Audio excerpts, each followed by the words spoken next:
when you meet him, when you hear him, he's a very young chap. And I know him for almost last 10 years. He's a spiritual monk, and he's trained, he's lived in America. He's a scholar in science from University of Illinois. And he came, his parents were the believer. Welcome, Swamiji, please come.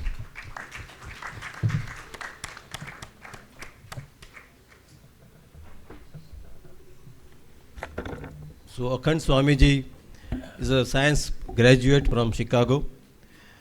He's spreading a knowledge on a spirituality. He's very instrumental at this young age, and I'm very impressed with the activities they do.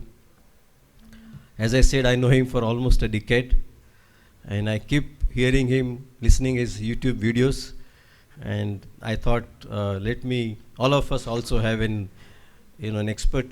opportunity to hear him and have his wisdom. Over to you, Swamiji.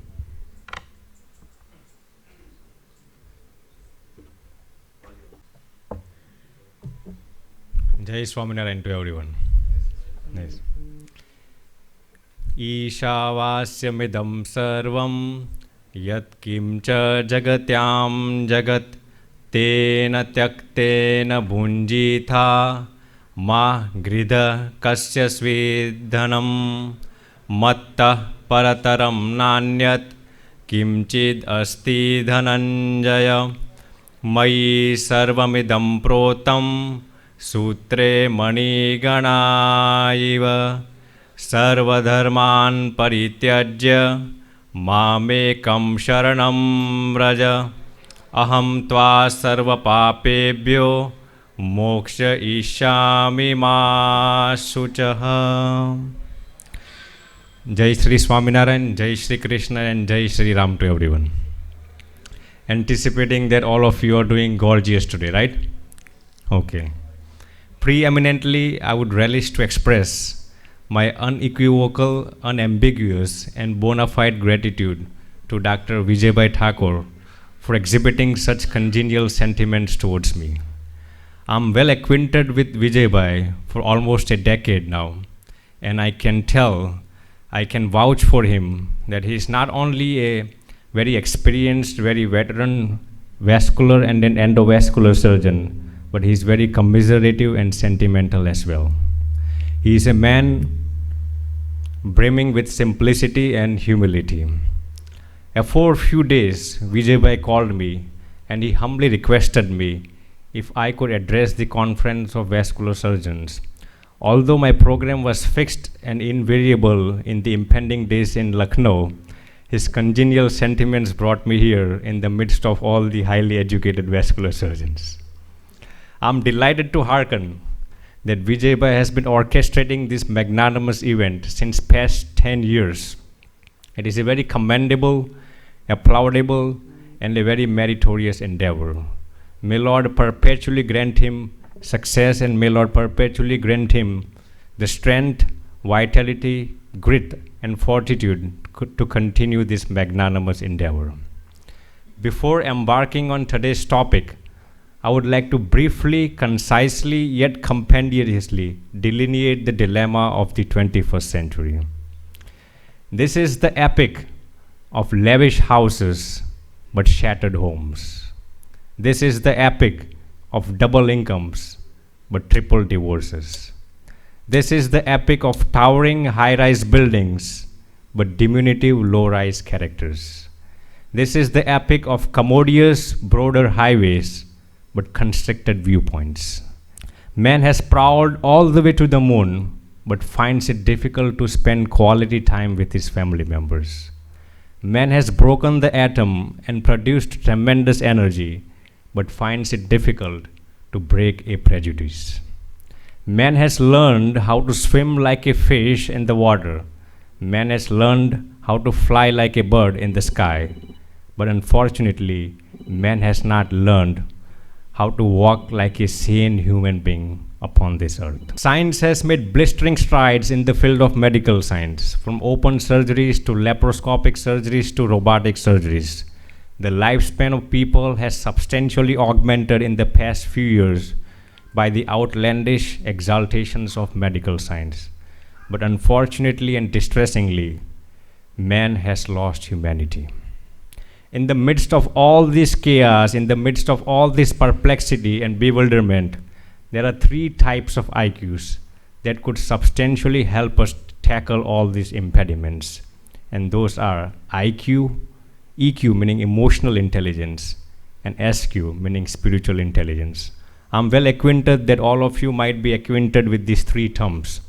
Even out of these three IQs, spiritual intelligence is the only intelligence that could efficaciously tackle all these impediments. Hence today, I would like to cherish my thoughts on spiritual intelligence. But before embarking on spiritual intelligence, I would like to succinctly and concisely delineate what IQ and EQ is. Although this is a 3 to 4 hour elaborate topic, I would like to syncopate in half an hour.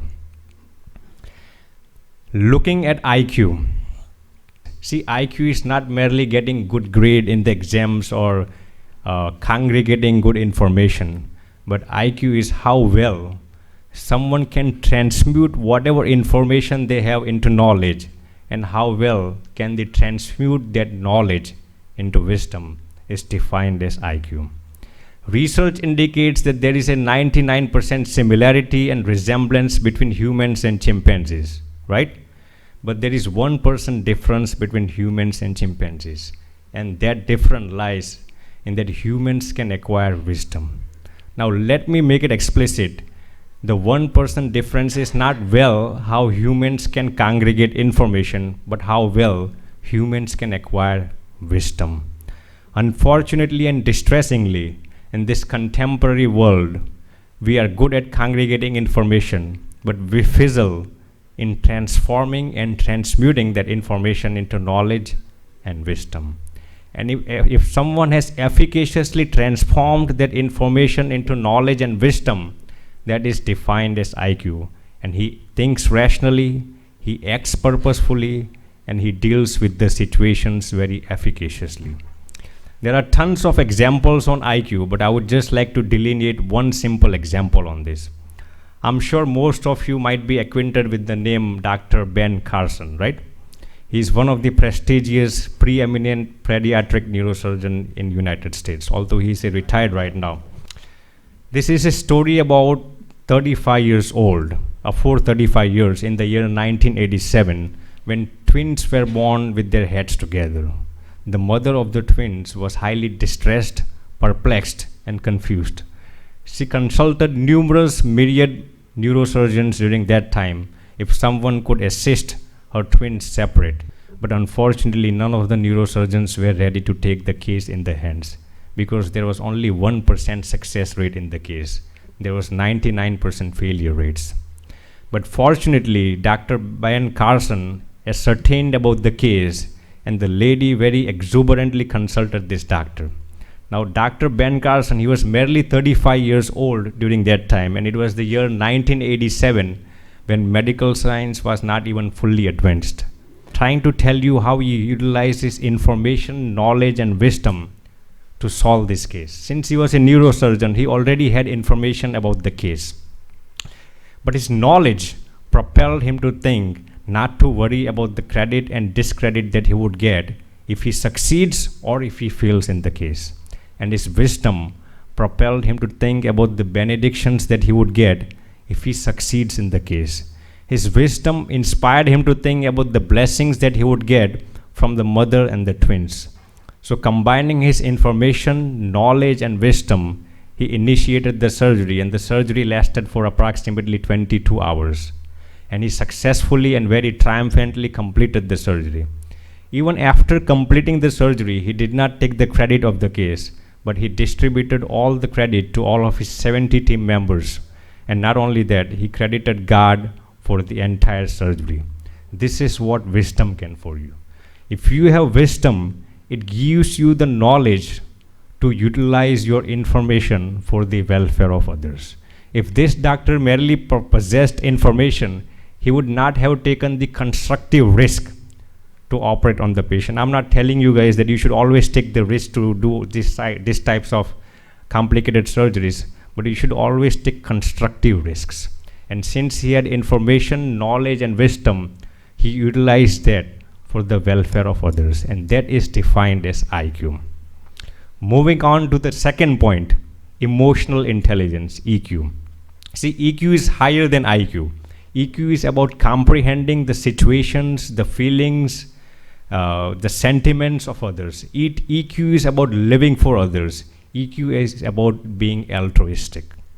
I would just like to share one small research on medical science done on this. There was a research done on 10,000 patients, and they were asked, what type of doctors do you prefer the most? Every one of you sitting in here are doctors, so you might be contemplating well-skilled doctors, well-educated doctors, well-experienced doctors, doctors who work at big corporate hospitals. But you'll be flabbergasted to hearken that 86% of the patients in this study from different countries, different religions, different age groups said that they prefer doctors who give them enough time, who are ready to listen to the problems of the patients, who are very amicable, who are very collaborative, who are very congenial in nature, who are interested in the holistic, comprehensive well-being of the patients. I'm not saying they did not look for the skills and then for the education, but that was secondary. This is what the patients look for in the doctors. And I beg your pardon to disclose this. I beseech your refuge. Research also indicates that 48% of the doctors are not interested in the holistic well-being of the patients. Once again, I beseech your refuge to say this, but this is what the real statistics is. And the reason behind that was they were devoid of enough emotional intelligence. If they possessed enough EQ, they are interested in the holistic well-being of the patient. Good doctor treats the disease, but best doctors treat the patient who has the disease. So this is just one part of EQ, looking at medical science. Looking at the other side of EQ, emotional intelligence, up until 90s, it was believed that people who have high IQ, they were successful in their lives. They were supposed to be good leaders. But after 90s, research came out that people who did not possess good IQ, they were still successful in their lives. They were still good leaders.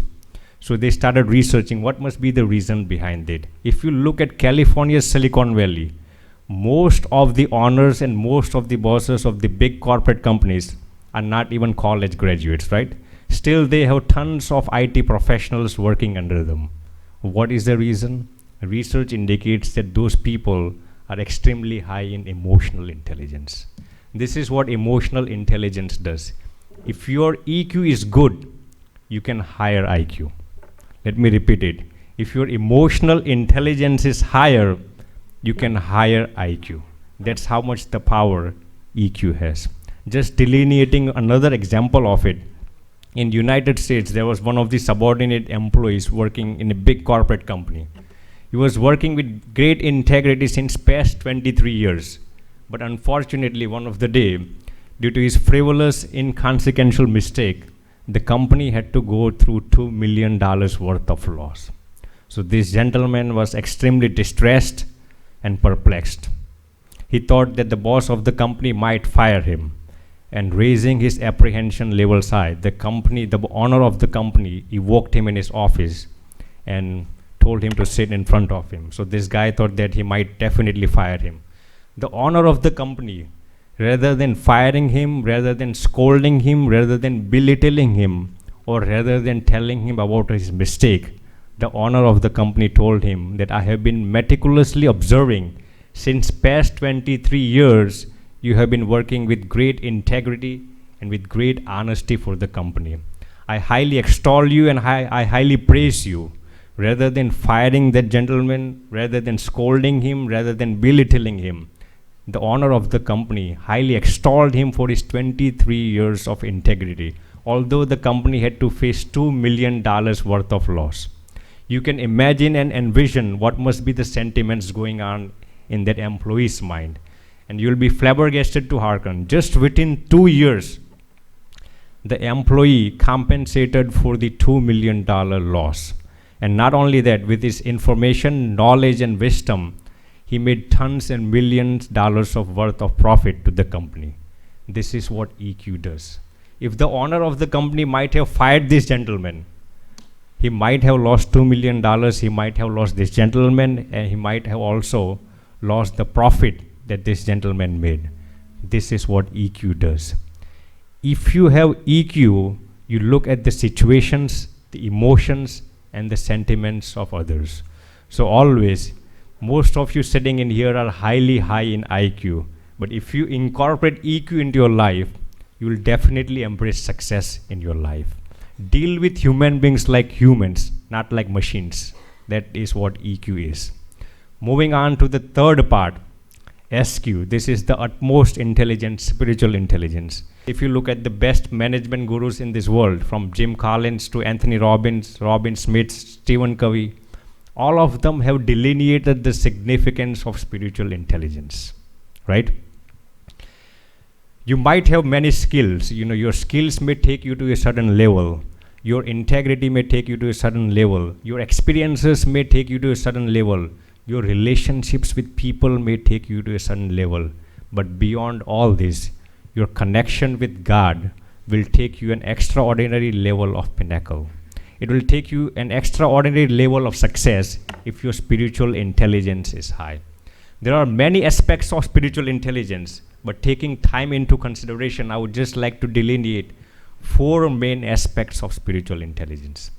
Number 1, keeping your ego down, keeping your I down. This is the first aspect of spiritual intelligence if you would like to be successful in your life. Research indicates that every third person sitting next to you is more smarter, more knowledgeable, more experienced, and more skilled than you. What ego should we keep? This is what research indicates. This is not what I'm saying. Research indicates that. If you were to look at the map of the universe, even big countries would represent just a single dot in that, right? What about the states that we live in? Would our state represent even a single dot in the map of the universe? No. Even big countries represent just a single dot in the map of the universe. What about the cities that we live in? What about the suburbs that we live in? What about the villages that we live in? What about the house that we live in? And what about us? Does the map of the universe have even a single reason to locate us in that map? That's how much trivial, inconsequential, and frivolous we are. What ego should we maintain, right? If you were to put your hand in a bucket filled with water, and then if you were to remove your hand, would the water filled in the bucket, would the water ever think, oh, this gentleman has removed his hand off, so I should leave some empty space in the water, in the bucket? Definitely not, right? Similarly, when we would depart from this world, the world has no reason to leave empty space for us. The world would work as smoothly, as transiently, as spontaneously, and as instinctively as it is working right now. It is our biggest illusion that we think that in our absence, the institution would not work, these works would be left incomplete, this task would be left fragmental. Nothing would be left fragmental. Everything would work as spontaneously and as instinctively it is working right now, right? You have the reason to keep your ego if you think you are imperishable. No one sitting in here is imperishable, right? Just imagine 100 years from now, was any one of us sitting in this hall? Absolutely not, right? That's how much temperamental and whimsical our life is, right? All of you sitting in here are doctors. People rely on you guys for their health. Can you guarantee for yourself that nothing would happen to you just few seconds from now? Absolutely not, right? Imagine the best heart surgeon in this entire world. Can he vouch for himself that he would not die of a heart attack just few seconds from now? Absolutely not, right? That's how much temperamental and whimsical our life is. What ego should we keep, right? Every day, 150,000 people are dying. Every 2 seconds, 3 people are dying. And every day, 4,000 people do not open their eyes when they wake up in the morning. That's how much whimsical and temperamental our life is. So the first aspect of spiritual intelligence is keeping our ego down. Moving on to the second aspect is integrity.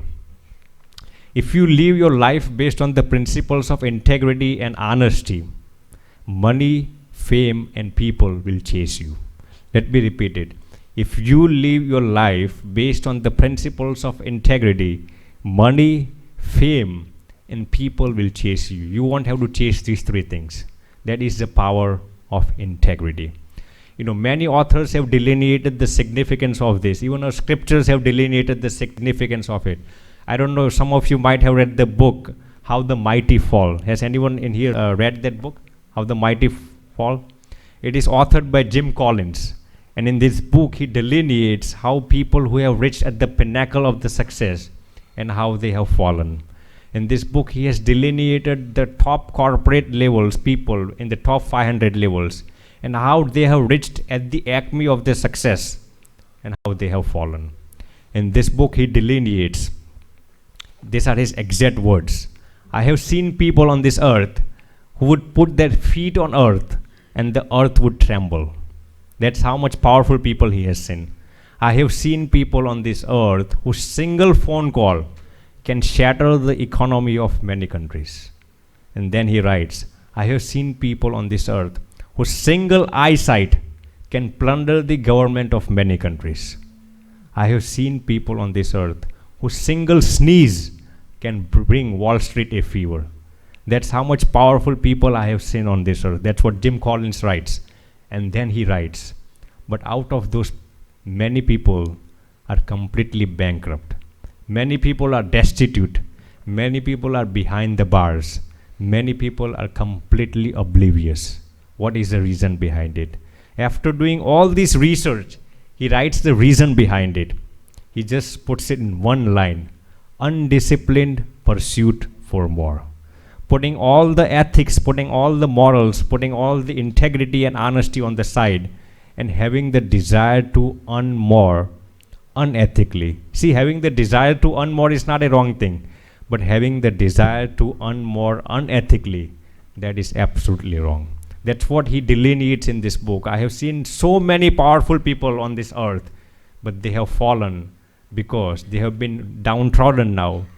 There is only one reason behind it: undisciplined pursuit for more. See, if you want to be trusted, you need to be honest. There is no legacy as honesty. Honesty has the power that not all people can handle. That's how much power integrity has. If you want to be trusted, you cannot say that why are people not trusting me? Why are these patients not trusting me? If you are honest, if someone does not want to trust you, they'll be obliged and they'll be compelled to trust you if you have honesty in life. So the second aspect of spiritual intelligence is integrity. The first aspect was keeping your ego down. And the third aspect is character. Not all speakers delineate on this, but I think this is a very important and significant aspect. I know most of you might be acquainted with this example. When Swami Vivekananda went to one of the foreign countries, one of the gentlemen asked him, Swamiji, don't you have good tailors in India who can stitch good clothes for you? Because Swami Vivekananda used to wear clothes like us. These clothes are non-stitched. These clothes do not have any pockets. Whether we are going to urban areas or rural areas, international traveling or national traveling, we have just two pairs of clothes. So Swami Vivekananda used to wear clothes like this. So one of the foreigners asked him, Swamiji, don't you have good tailors in India who can stitch good clothes for you? And then Swamiji was very flabbergasted. So Swamiji asked him, what do good stitched clothes do for you? And that gentleman very roaringly told, Swamiji, it makes your personality. And then Swami Vivekananda replied, maybe in your country, a tailor makes a man, but in my country, character makes a man. That's how much powerful character is, right? That is why someone very efficaciously said it. When wealth is lost, nothing is lost. When health is lost, something is lost. But when character is lost, everything lost.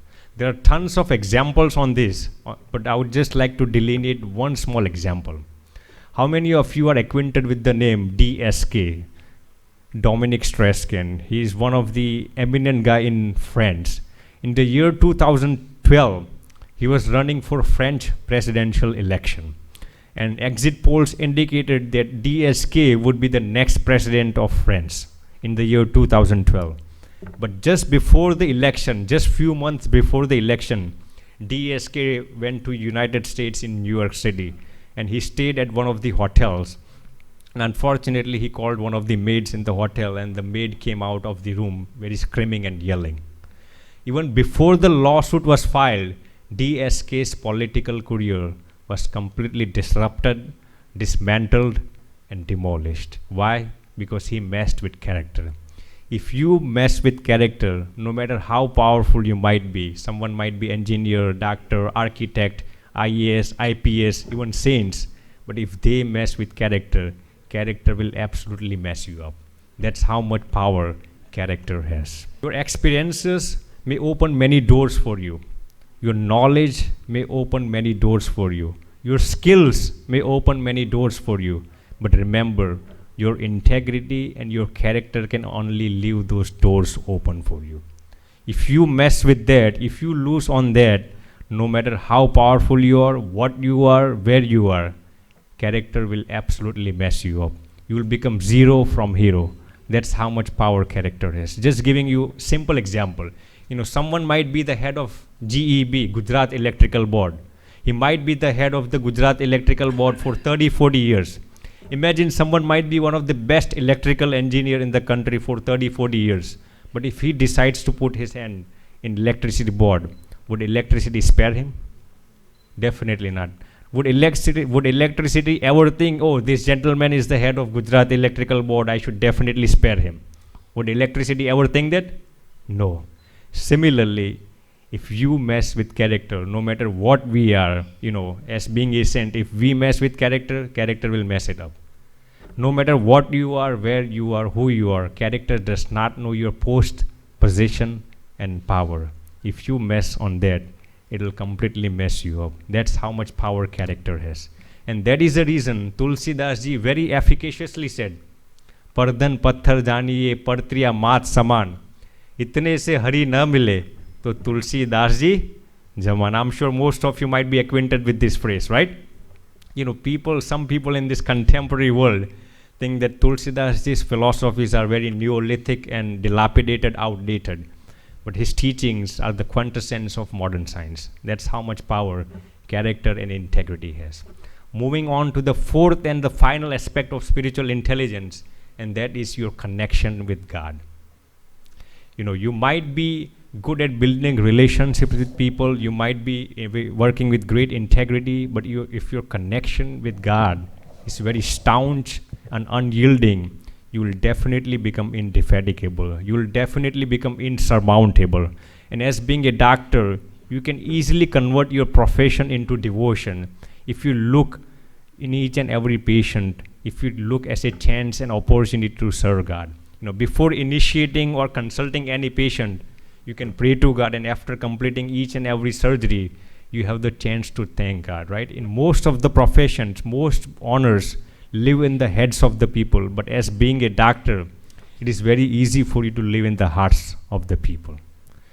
If you look at the top management gurus, that's what they say: attach yourself to the process and detach yourself from the results. Research indicates that 65% of the people are failures in their life. The reason behind it is they attach themselves to the results. They are over apprehensive, over anxious about the results. And their over anxiousness and over apprehension about the results makes them failure. So always thank God for whatever God has given you. Thank Him for all the endeavors, for all the success that He has given you. All of you are extremely fortunate and extremely providential that God has given you this profession of being a doctor. And in the end, have staunch faith in God. If your faith in God is very strong and very staunch, you will be able to scuffle all the impediments in your life. See, when you run alone, it is called a race. But when God runs with you, it is called a grace. Hence, add G of God to your race and it will become a grace. How wonderful that is, right? So always look for the grace of God. Your life will always become wonderful.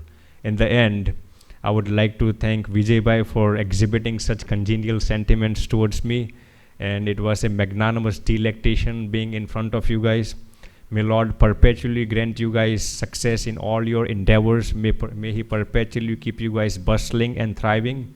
De novo, if we could be of any assistance in your endeavors, it would be a magnanimous delectation.